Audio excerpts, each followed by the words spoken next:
Hi everyone, this is my fifth and overall final reflection for the SPED 860 observation portfolio. Starting out with talking about what I learned at each level that I observed. We'll start with preschool. So, watching the student that I did in preschool in the alternative education classroom, doing his work with learning his shapes and colors and letters in the alphabet, I found that allowing for that student to work for maybe a shorter period of time and then having more breaks allowed for smoother transitions. That way he was able to focus on what he was doing in that time for a longer period of time and then having that short break. And then also the what happened after lunch with his bathroom break that I talked about in my reflection, showing that maybe taking that movie away a little bit sooner and then allowing for that smoother transition, maybe that slower transition, will help him to transition smoothly into the next task. So that is what I learned from the preschool level. Going to elementary, I learned that finding things for like rewards or for incentives can help with transitions and make them smoother.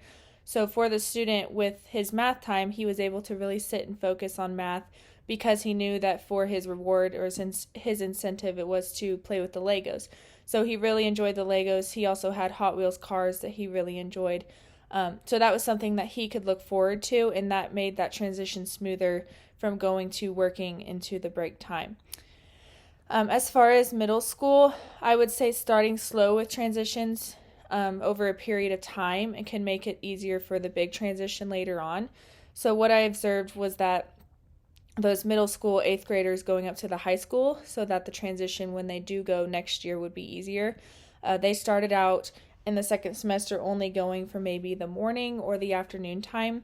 And then at the end of the year, they were able to go for the full day, and that made the transition a lot smoother for those students. They were able to be involved with the other students, do the routines, and they collaborated well with the high schoolers. So that's what I learned at the middle school level.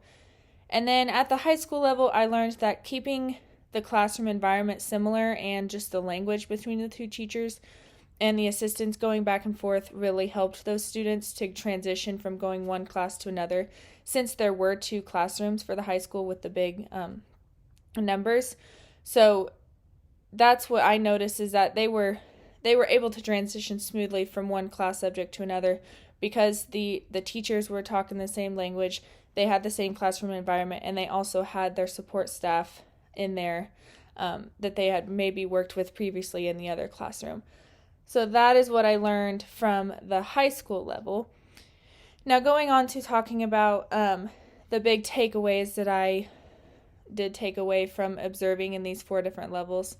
I learned that basically with students that do have exceptionalities, transitions can be very difficult. It does not come easy to them. There are people out there that really, it is hard for them to adapt to change. And we know this, but it's important to know that there are strategies and skills that can help these students, and we can implement those or find ways to help make that transition easier. For example, the girl who had the magic chair at the middle school level, that is a simple strategy, a great way for her to be able to transition from one subject to lunch. And so there are those ways, and it's just important for teachers to find those ways to do what is best for those students. So we know that it's difficult, but we also know that there are ways to help those students. And then as far as how do I plan to use what I learned, in my own classroom, I do plan to use some of the strategies and implement those and implement them into our everyday routines, and then just continuing to find those strategies and those tips and tricks, learning what my students love and their interests to help possibly make the transition back to the general education classroom easier for the future. So that is my overall reflection. I had a great time in this class, and I really did learn a lot. Thank you.